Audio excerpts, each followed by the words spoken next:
이름으로 기도합니다. 아멘. 할렐루야. 오늘도 하나님의 은혜가 넘쳐나길 주님의 이름으로 축복합니다. 우리 하나님의 말씀 같이 봅니다. 마태복음 26장 28절 말씀 먼저 봅니다. 우리 한 목소리로 같이 합독하여 읽습니다. 시작. 이것은 죄 사함을 얻게 하려고 많은 사람을 위하여 흘리는 바 나의 피, 곧 언약의 피니라. 아멘. 예수님께서 말씀하시는데 오늘 죄 사함을 얻기 위하여서, 무엇을 얻기 위하여서? 죄 사함을 얻기 위해서는 무엇이 필요하냐? 나의 피, 언약의 피가 필요하다라고 말씀하고 있습니다. 믿으십니까? 그래서 오늘 말씀의 제목을 같이 한번 읽어볼까? 시작. 죄를 씻는 방법은 예수의 피밖에 없습니다. 아멘입니까? 죄 사함을 얻기 위해서는 나의 피가 필요하다. 곧 언약의 피, 하나님이 약속하신 그 피가 필요하다라고 오늘 예수님께서 우리에게 말씀해 주고 있습니다. 지난번에도 한번 말씀드렸습니다. 마틴 루터라고 하는 종교개혁자가 말하기를 성경을 짜면 뭐가 나온다고요? 예수의 피가 나온다. 구약을 짜면 짐승의 피가 나오고 신약을 짜면 예수의 피가 나올 만큼 성경은 피의 언약에 대해서 말하고 있다. 그 성경을 짜고 짜면 예수의 피가 나온다라고 말할 정도로 성경에는 피에 대한 이야기가 많이 나와 있습니다. 구약으로부터 신약 이르기까지 이 피에 대한 예언이 얼마나 중요한지, 그래서 오늘 성경은 분명히 말씀하고 있습니다. 죄 사함을 얻기 위해서는 무엇이 필요하다? 피가 필요하다. 무슨 피? 나의 피, 언약의 피. 나의 피가 누구죠? 예수님의 피, 그 피가 필요하다라고 오늘 예수님이 말씀하고 있습니다. 우리 에베소서 1장 7절 말씀도 한번 같이 읽어봅니다. 에베소서 1장 7절 말씀입니다. 같이 읽습니다. 시작. 우리는 그리스도 안에서 그의 은혜의 풍성함을 따라 그의 피로 말미암아 속량 곧 죄사함을 받았느니라. 그의 피로 말미암아, 그의 피가 누구죠? 예수의 피로 말미암아 속량 곧 죄 사함을 받았다라고 말씀하고 있습니다. 그러니까 우리는 누구의 피가 필요한 거예요? 예수의 피가 필요한 줄 믿으시길 바랍니다. 여러분, 피라고 다 같은 피가 아니에요. 여러분 혈액형이 무슨 혈액? 어떤 분이 그래요. 저한테 전에 있던 교회 어떤 권사님이, 목사님은 혈액형이 뭐예요? 그럼 B형인데요. 그랬더니 목사님은 너무 센스가 없대요. 그래요. 왜요? 그래. 우리는 다 예수 피인데 무슨 B형이 A형이 그래요. 그러는 거예요. 그래서 또 그런 거예요. 그렇죠. 우리는 다 예수의 피죠. 예수형이에요. 예수형. 무슨 형이라고요? 예수형이에요. 어디 가서 또 혈액형이 뭐예요? 또 가서 근데 병원 가서 피 검사하는데 혈액형이 뭐예요? 그러면 예수형 그러면 안 돼요. 또 그러면 의사가 이 사람 또 뭐야? 또 그럴 거란 말이죠. 그냥 우리가 은혜 가운데 우리는 다 예수형. 무슨 형이라고요? 예수형이야. O형은 A형은 성격이 어떻고 B형은 어떻고 무슨 형이요? AB형은 어떻고 막 그거 따져갖고 소심하다 뭐하다 성격이 더럽다 막 이렇게 가면 안 되고요. 우린 다 무슨 형이요? 예수형이 돼야 돼요. 예수의 피로 뭐 받던 거예요? 죄사함 받은 예수형이 되어야 돼요. 믿으십니까? 그래서 누가 물어볼 때 은혜 가운데는 다 예수형이라고 하세요. 집에 가서 또 오늘 남편분에게 누구한테 가서 당신 무슨 형이라고 물어봐요. 알았죠? 그럼 B형이라고. 아이고 센스 없기는. 알았죠? 다 예수형이라고 가르쳐 주시기를 바랍니다. 구원받은 우리는 다 예수로 인하여, 예수의 피로 인하여 구원받은 자들이기 때문에 오늘 우리 예수의 피가 반드시 필요한 줄 믿으시길 주님의 이름으로 축복합니다. 그래서 성경은 말하는 거예요. 죄의 사함을 받기 위해서는 피가 필요하다. 예수의 피가 필요하다고 말합니다. 그런데 이 피에 대한 독특함이 있는데 우리 레위기서 17장 11절 말씀을 같이 봅니다. 시작. 육체의 생명은 어디에 있다? 피다. 육체의 생명은 피에 있다. 여러분, 사람이요, 사람의 몸속에 피가 한 5리터 정도가 있는데, 그 피가 어느 정도 이제 우리가 1.5 그 피티병 있잖아요. 그거를 이렇게 계속 보면 그것이 이제 다 쏟아 나오잖아요.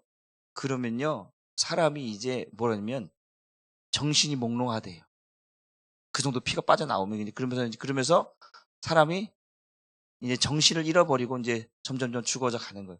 여러분, 우리 몸속에 피가 없으면 죽잖아요. 여러분, 피를 대처할 만한 게 없어요. 그런데 요즘은 피를 대처할 만한 게 뭐가 나왔냐? AI.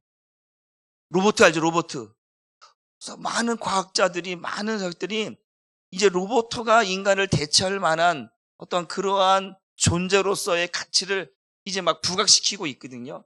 그러나 절대로 AI가, 로봇가 사람을 대체할 수 없는 줄 믿으시기를 바랍니다. 아무리 과학이 발달하고 그 컴퓨터가 사람의 뇌보다, 전에 그 바둑을 두는데요, 그 AI 기계하고 그 사람하고 이제 두는데 사람이 못 이기는 거예요. 이제 사람이 못 이겨요. 사람은 이제 한 수, 두 수, 세 수, 네 수를 본다 그러면 AI는 10수를 본다라는 거예요. 그러니까 이길 수가 없다라는 거예요. 그만큼 지식, 어떤 그런 것들이 컴퓨터를 따라갈 수는 없지만요. 그러나 그에게 없는 게 있다면 그게 뭐냐면 영혼이 없어요. 뭐가 없어요? 영혼이 없고, 오늘 보여요? 육체에는 뭐가 있다? 생명이 있는데, 육체에는 생명이 있는데 그 생명과 동등하게 여기는 게 뭐냐면 피다라는 거예요. 근데 로봇에게는 생명이라고 말하지 않아요. 생명은요, 피를 가지고 살아있는 존재에게 말하는 건데요, 그 생명을 말할 때에 피가 없으면 안 된다라는 거예요. 뭐가 없으면 안 된다고요? 피가 없어요. 그래서 하나님이요, 육체의 생명은 피에 있습니다. 피가 없으면 생명이 될 수 없다라고 이야기하는 거예요. 여러분들이 피를 쏟아내잖아요? 그러면 여러분들에게 뭐가 없어지냐면 생명이 없어지는 거예요. 무슨 말인지 알겠죠? 그래서 죽은 사람에게 보게 되면 피가 굳어요. 뭐가 굳는다고요? 피가 굳어요. 피가 차가워져요. 굳어버려. 피 여러분 흘리잖아요. 그러면 피 내뱉으면 산소하고 이게 딱 결합되면서 철분이 있어서요, 굳어버려요. 그럼 죽어요. 죽는다고요. 그렇기 때문에 이 하나님께서 주신 이 생명은 독특한 생명이에요. 뭐가 있냐면 영혼이라고 하는 게 있어서 짐승에게 없는, 동물에게 없는 독특한 생명을 주었어요. 하나님의 형상대로 지음을 받은, 누구의 지음을 받은? 하나님의 형상대로 지음을 받아서 하나님이 그 코에 생기를 불어넣으셔서 살게 한 생명이기 때문에 다른 짐승하고도 또 다른 생명이라는 거예요. 믿으십니까? 그래서 그래요. 어떤 동물학자 그래요. 아니, 사람도 생명 있고 동물도 생명인데, 똑같은 생명인데 왜 차별 대우하느냐? 차별 대우해야죠. 하나님이 지으신 생명과 짐승하고는 다른 생명인 줄 믿으시길 바랍니다. 여러분, 그런 속담이 있어요. 개팔자가 상팔자라고. 요즘 동물들이, 엊그저께 뉴스를 나왔는데 공항이나 대형 쇼핑몰을 갔는데요, 유모차가 막 엄청나게 많이 나온 거예요. 그래서 이게 사람들이 아기를 많이 낳나? 왜 이렇게 유모차가 많지? 근데 거기에 유모차에 아기는 없고 강아지들이 다 있는 거야. 나 그거 보고 이게 웃을 일인지 울 일인지 모르겠는 거예요. 그러니까 아니, 왜 여기 유모차에다가 강아지를 끌고 다니면 이게 사람들도 불편하고 자기도 불편하니까 유모차에 딱 앉아놓으면 강아지가 가만히 거기 있대. 강아지는 데리고 다녀야겠는데 방법을 생각해 보니까 유모차에 데리고 다니면 편하다는 거예요. 그거 사람들 열어보니까 아기가 아니고 다 강아지들인 거예요. 야, 그 강아지가 개팔자가 상팔자가 돼버렸어요. 여러분, 생명도 다른 거예요. 믿으십니까? 하나님이 주신 생명은 달라요. 그런데 하나님께서 우리에게 주신 생명 가운데 뭐가 있냐? 피가 있는데 보세요.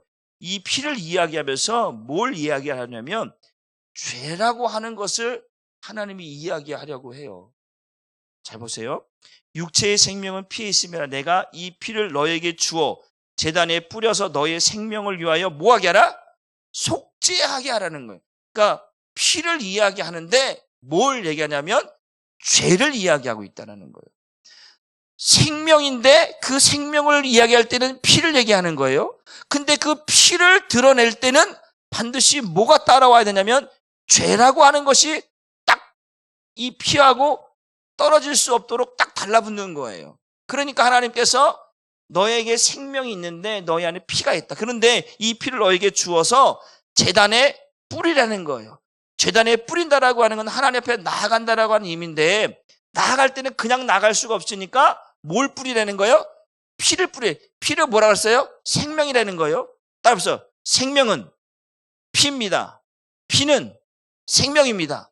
그러니까 피를 뿌린다라고 하는 것이 뭐냐 보면 속죄하기 위함이다. 그러니까 생명이 피에 있으므로 피가 죄를 뭐 한다라는 거예요? 속한다라고 말하고 있어요. 또 한번 볼까요? 히브리서 9장 22절 말씀도 한번 보도록 할게요. 히브리서 9장 22절 말씀입니다. 히브리서 9장 22절. 우리 같이 한번 성경을 찾아보시기 바랍니다. 방송실에서 체크가 안 된 것 같습니다. 히브리서 9장 22절 말씀 찾으셨습니까? 같이 한번 읽어볼까? 시작. 율법을 따라 거의 모든 물건이 피로써 정결하게 되나니 피 흘림이 없은즉 사함이 없다. 제단에 나아갈 때에 제단에 피를 뿌리는데 모든 것들이 피로써 깨끗함을 얻고 정결함을 얻어야 쓰임을 받는 거예요. 피 흘림이 없은즉 죄 사함이 없다라고 말합니다. 그러니까 성경이 뭘 얘기하냐면 하나님 앞에 나아갈 때, 그러니까 하나님 앞에 나아갈 때라고 하는 것은 뭐냐면 죄 사함 받기 위해 나가는 거거든요. 하나님 앞에 나아가기 위해서는 거룩해야 되는 거예요. 죄가 있으면 안 되는 거예요. 그러니까 하나님과 앞에 나아갈 때는 피를 가지고 나가는 거예요. 그러니까 피를 가지고 나간다라고 하는 의미 뭐냐면 나는 죄인입니다 라고 하는 거예요. 무슨 말이죠? 저와 여러분이 지금 하나님 앞에 나왔다라고 하는 것은 무슨 의미냐면 나는 죄인입니다. 그런데 여러분이 지금 어때 피 갖고 나왔어요? 피 갖고 나온 손 들어보세요. 피 갖고 나온 사람. 피 안 갖고 나왔어요? 피 갖고 나온 거예요, 여러분들은. 제가 아까 처음에 뭐라고 그랬어요? 예수죠, 예수형. 예수의 피가 여러분에게 뿌림 받았기 때문에 나온 줄 믿으시길 바랍니다. 예수의 피의 공로를 의지하여서 나온 거잖아요. 그래서 우리는 하나님 앞에 나올 수가 있는 거예요. 믿으십니까? 하나님 앞에 나아갈 때는 반드시 피를 가지고 나가야 되는데 그 피를 가지고 나갈 때는 항상 뭐가 따라온다고요? 죄가 따라온다라는 거예요. 내가 죄인이기 때문에 뭘 가지고 나가냐면 피를 가지고 나간다라는 거예요. 그래서 아까 어처럼 피로써 그 제단에 너희가 주는 그 피로써 제단에 뿌려서 너의 생명을 살리기 위해서 속죄한다라고 말하고 있는 거예요. 그러니까 저와 여러분들이 지금 예수의 피 때문에 하나님 앞에 있는 줄 믿으시길 주님의 이름으로 축복합니다. 그러니까 하나님 앞에 나아갈 때는 뭐가 필요하다? 피가 필요하다라고 말씀하고 있는 거예요.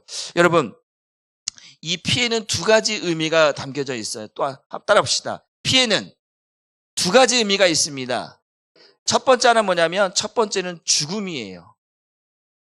죽음이에요. 두 번째는 뭐냐? 생명이에요. 죄와 생명이 공존하고 있는 게 뭐냐면 피라는 거예요. 무슨 말이겠죠? 피가 뭐야? 다시 피는 뭘 말하냐면 죽음을 말하는 거예요.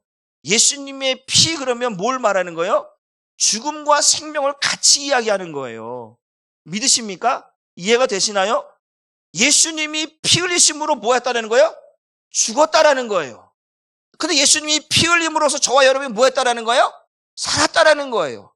그러니까 피에는 두 가지 의미, 죽음과 생명이라고 하는 두 가지 의미가 담겨져 있다라고 하는 사실을 기억하시기를 바랍니다. 그런데 그래서 우리가 성경에 지금 아까 계속 말하면 피 흘림이 없은즉 사함이 없다라고 했잖아. 또 앞에 우에서는 피와 죄를 속한다라고 말했잖아요. 피가 죄를 속한다. 피 흘림이 없은즉 죄 사함이 죄를 사함. 이 의미, 사한다라고 하는 의미, 피가 죄를 속한다라고 하는 의미가 뭐냐면 이거예요. 잘 들어보세요. 이 피가 흘려져서 뭘 덮냐면, 뭘 죽이냐면 죄를 죽인다라는 거예요. 보세요. 피 흘림이 없은즉 죄 사함이 없다고 했잖아요. 그리고 또 아까 뭐라고 말씀했습니까? 피가 죄를 속한다. 그러니까 피가 죄를 덮어버린다, 가리워버린다. 그래서 뭐만 보이게 하냐면 생명만 남게 하는 거예요. 이해가 되시나요? 하나님이 왜 피를 가지고 오냐고 하냐면 죄인들이 하나님 앞에 나가면 죽을 수밖에 없다니까요. 그런데 뭘 가지고 나오라는 거예요? 피를 가지고 나오라는 거예요. 육체의 생명은 피에 있느니라. 다시 말하면 이 피를 가지고 온다라고 하는 건 뭐냐면 나는 죽었습니다 라고 하는 의미예요. 그리고 또 다시 뭐라고 다른 하는 것도 뭐라고 했어요? 생명이라고 했죠. 이 피로 하나님이 죄를 죽게 하고 죄를 덮어버려서 뭐만 살게 하냐면 생명만 살게 한다라는 거예요.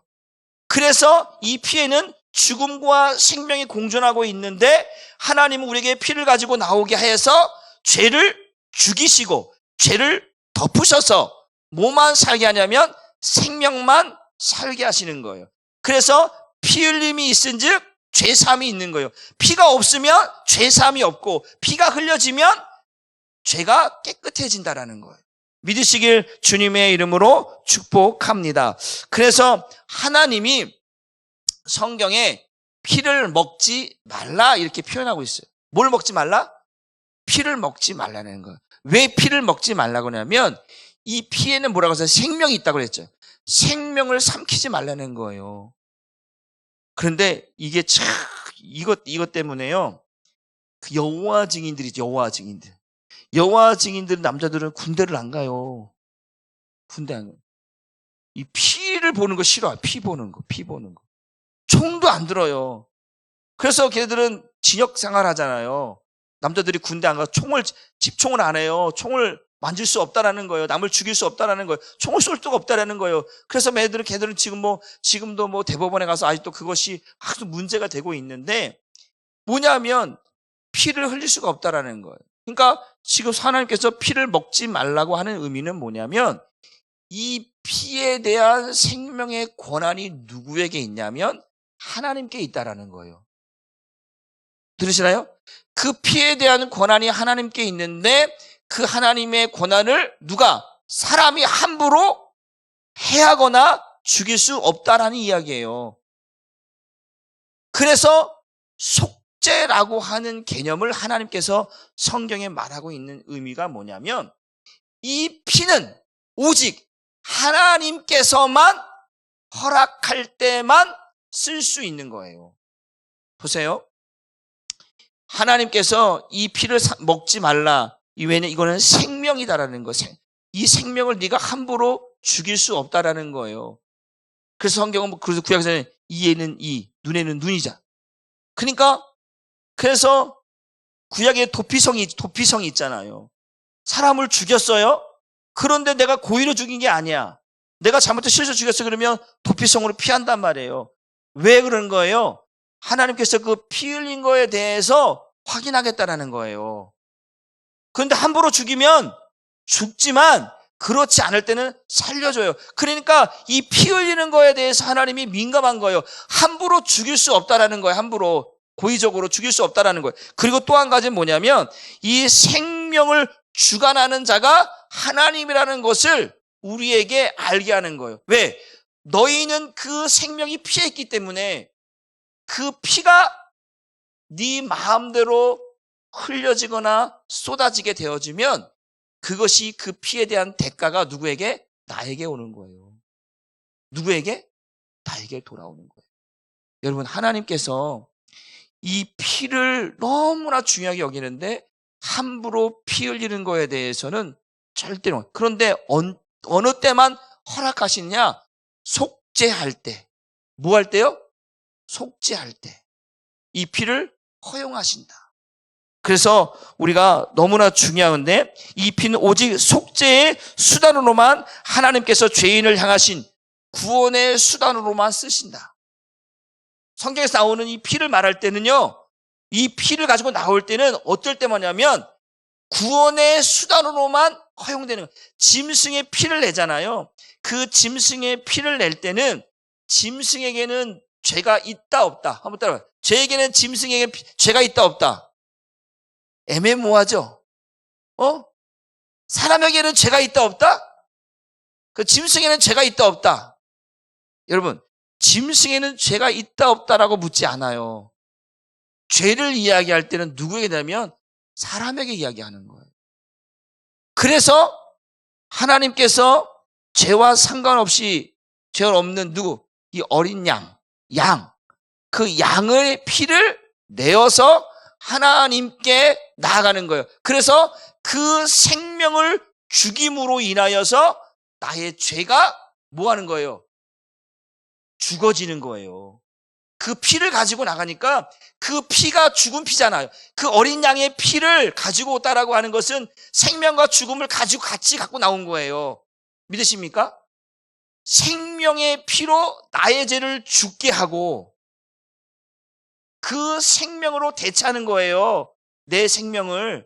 그러니까 하나님께서는 속죄할 때만 그 피를 허용하신다라는 거예요. 그렇지 않고 피를 아무렇게나 사람의 피를 흘리게 하면 하나님 반드시 보응하신다. 하나님께서 반드시 그에 대한 대가를 치르게 하신다라는 거예요. 그러니까 성경은 반드시 피를 먹지 말라, 피 흘리지 말라고 하는 이유가 여기 있습니다. 그래서 히브리어 가운데 이 카타르라고 하는 단어가 있는데 이것은 죄를 덮고 죄를 지운다라고 하는 이 용어로 되어 있어요. 이 카타르라고 하는. 그러니까 하나님께서 피를 가지고 오면 내가 너의 죄를 덮어주겠다, 죄를 씻겨주겠다라고 말하고 있어요.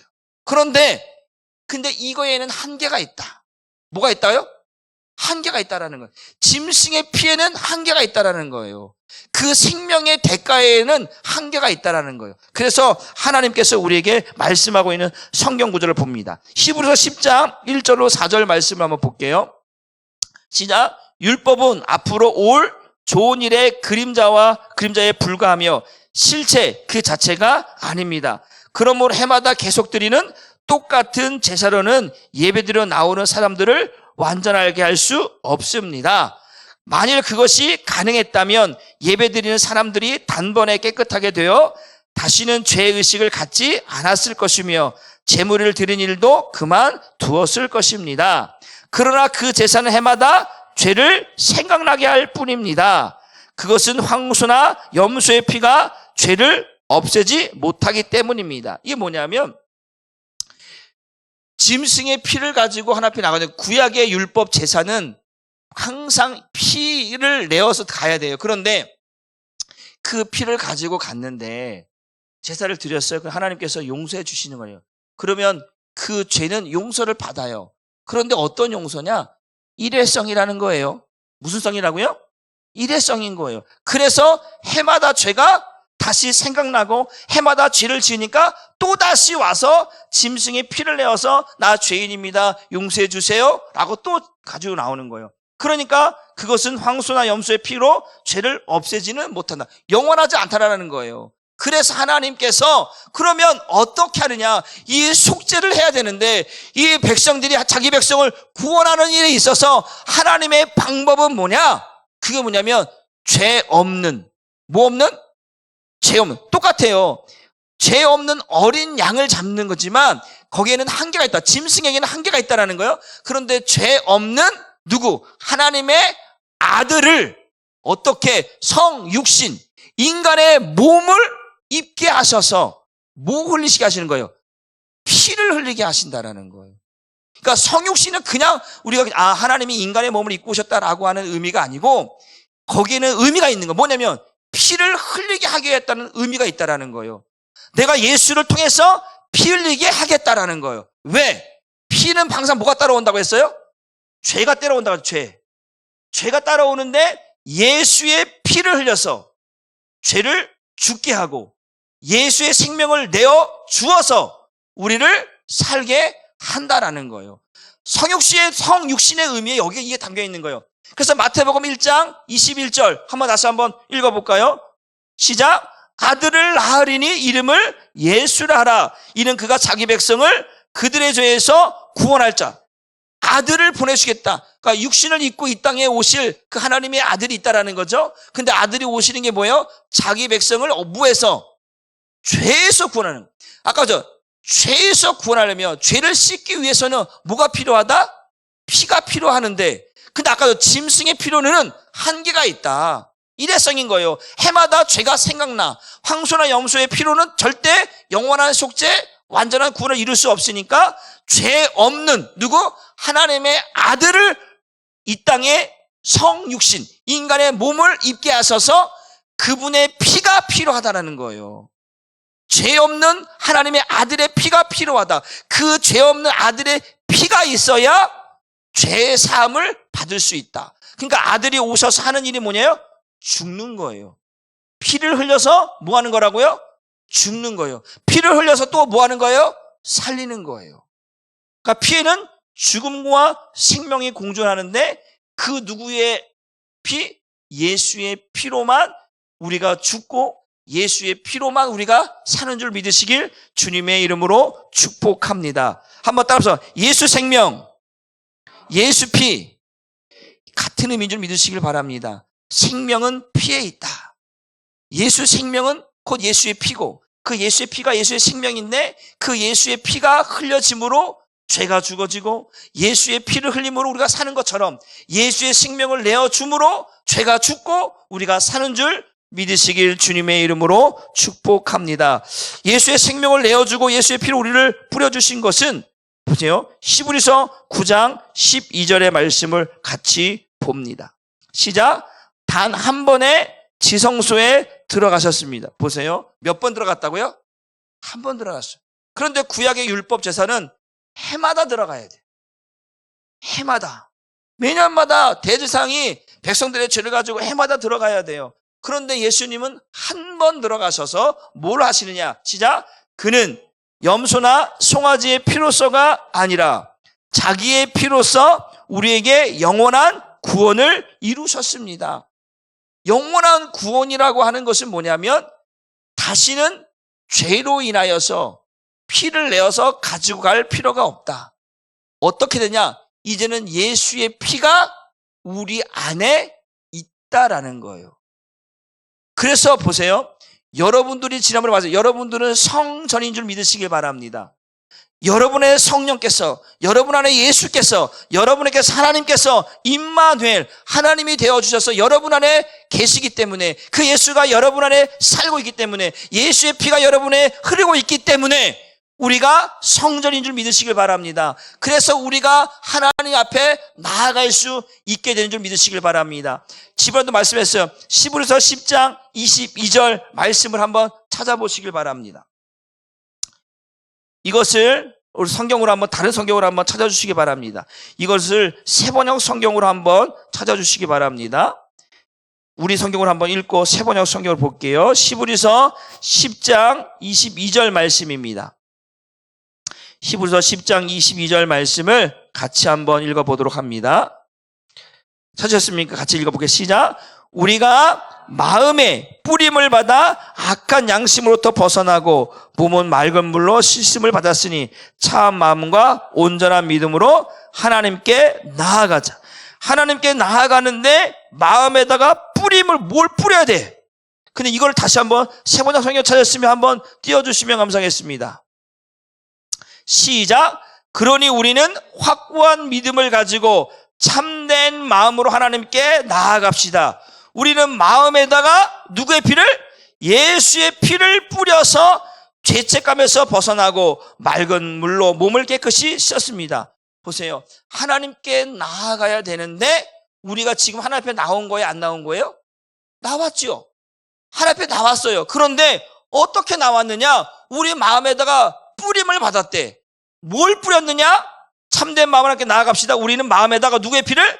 예수의 피를 누가? 성령께서 우리 마음 가운데 예수의 피를 뿌렸기 때문에 우리는 성전되어서 하나님께 나아갈 수 있는 자격을 얻은 줄 믿으시기를 바랍니다. 믿으십니까? 그러니까 여러분들은 예수의 피가 뿌려진 사람들인 거예요. 그러니까 여러분들은 하나님 앞에 언제든 나아갈 수 있어요. 하나님을 아버지라고 언제나 부를 수 있는 자격을 자인 줄 믿으시길 바랍니다. 하나님과 소통할 수 있는 사람인 줄 믿으시길 바랍니다. 죄 사함 받은 자인 줄 믿으시길 바랍니다. 할렐루야. 죄 사함 받았다라고 하는 것이 얼마나 대단한 일인가. 예수의 피가 내 마음에 뿌렸다는 것이 이게 얼마나 위대한 일이고 얼마나 대단한 일인가. 이제 그 예수의 피가 뿌려졌기 때문에 내가 예수께 나아갈 수 있고 내가 구원받았다, 내가 죄 사함 받았다라고 하는 확신을 갖게 되는 줄 믿으시기를 바랍니다. 여러분, 구약에서는 아까 말씀한 것처럼 그 율법의 제도 안에서는 예수의 피를 갖고 나가야만 돼요. 여러분 보세요. 아직도 유대인들은요, 6월절이 되면요 양을 잡고 아직도 해요. 그럼 여러분들이 유대인이면 매년마다 그 양 잡으러 이스라엘 가야 돼요. 비행기 타고. 비행기 값도 작은 돈이 아닐 텐데 양 잡으러 가야 돼. 뭘 잡으러 가요? 양 잡으러 가요. 그러니까 예수님 당시에 그 지방에서 예루살렘으로 6월절을 지키려고 뭘 그냥 뭐 양을 데리고 막 끌고 가요 이제. 그러니까 양을 잡으려면 여기 치우고 저기 치우고 긁히면 흠이 생길 거 아니에요. 그러니까 그거 흠 있는 것으로는 못 드리는 거예요. 그러니까 예루살렘에 가 사는 거예요. 그러니까 예수님 당시 예수님이 딱 와요. 성전에 가보니까 돈 바꾸는 자들, 짐승 파는 자들, 막 동물 소리가 막 사는 거예요. 그게 뭐예요? 그 성전이 이제는 장사되어 버렸어요. 돈 바꾸고 양 팔고 소 팔고. 그래서 그 지방에서 올라오는 사람들에게 바로 그런 일들을 한 거예요. 그러니까 예수님이 채찍잭을 들고 그 상을 뒤집어 엎고 난리친 거 아니겠습니까? 그러면서 하는 건 뭐냐면 내 집은 만민이 기도하는 집이에요. 그러니까 뭐 기도한다고 하는 것은 하나님께로 나아간다는 얘기예요. 근데 예수님이 바로 그 하나님께 나아가는 통로 역할을 하셨다라는 거예요. 누구의 피로? 자기의 피로. 염소와 송아지 피로 이제 살 필요 없고 그 예수의 피를 흘려주심으로 그의 죽음으로 인하여서 이제 우리가 죄 사함 받아서 구원받아서 하나님께 나아갈 수 있는 자녀가 된 줄 믿으시길 주님의 이름으로 축복합니다.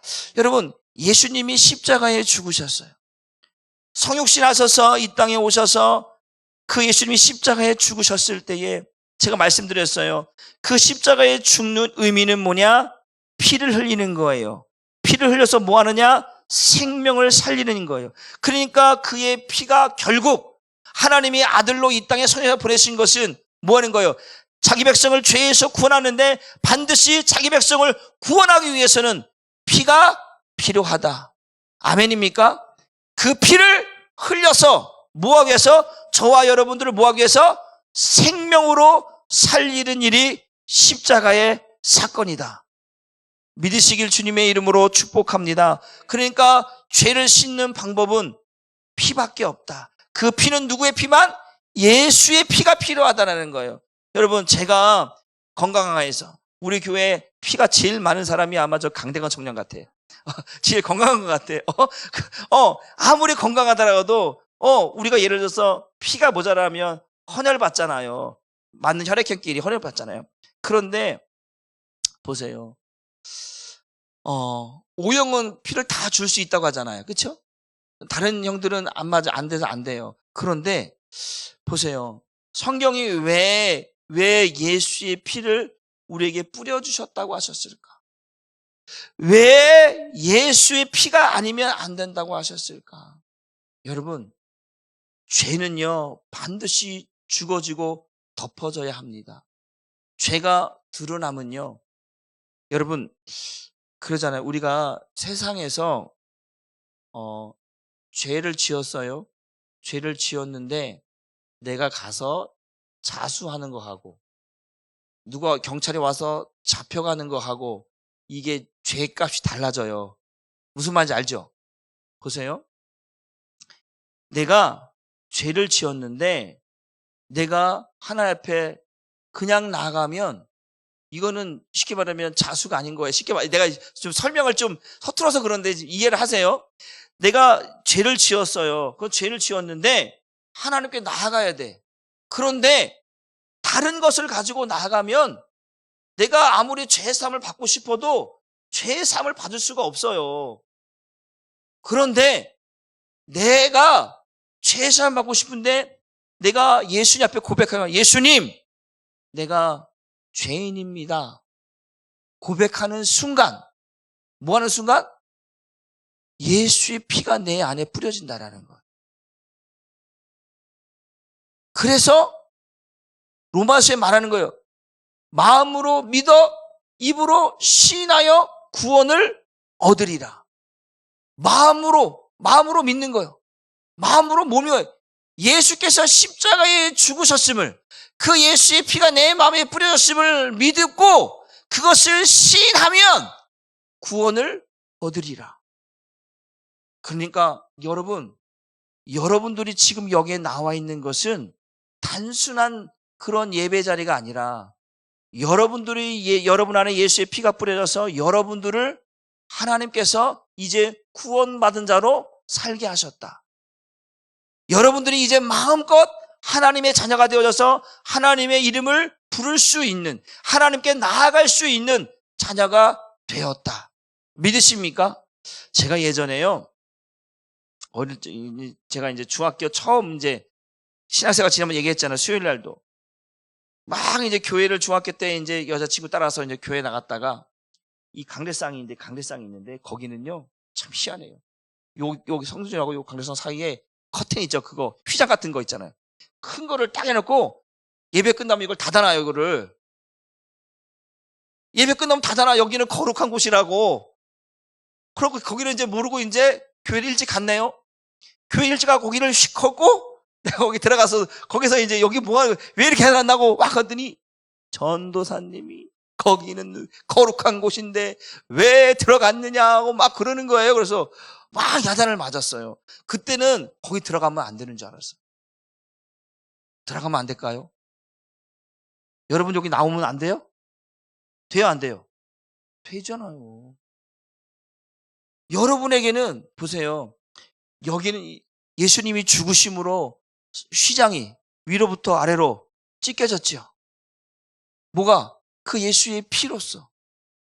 예수의 죽음을 통해서 그 휘장이 찢겨짐으로 이제는 우리가 하나님께 나아갈 수 있는 자격을 얻은 거예요. 그 자격은 뭐냐면 여러분 안에 예수의 피가 뿌려졌기 때문에 그런 줄 믿으시길 바랍니다. 여러분 그걸 믿으셔야 돼요. 여러분 교회 나와서 부끄러울 것도 없고 창피할 것도 없고 죄된 마음 갖지 마십시오. 여러분 안에 예수의 피가 있으면 죄 사함 받은 줄 믿으시기를 바랍니다. 여러분 그 믿음 갖고 있어야 돼요. 하나님, 내가 또 죽을 죄를 지었습니다. 막 고개를 숙이고 이럴 필요 없다니까요. 그냥 좀 때로는 뻔뻔스럽게 하나님 앞에 나아가자. 왜? 뭐가 뻔뻔스러운 거예요? 내 안에 예수가 있으면, 예수의 피가 뿌렸으면 뻔뻔하게 주 앞에 나가시. 하나님, 나 예수 때문에 산 사람입니다. 예수의 피가 아니면 살 수 없어. 내가 예수의 피의 공로를 의지하여서 예수의 피뿌림을 통해서 내가 하나님께 나아갈 수 있는 자가 되었습니다. 자신 있게 이야기하십시오.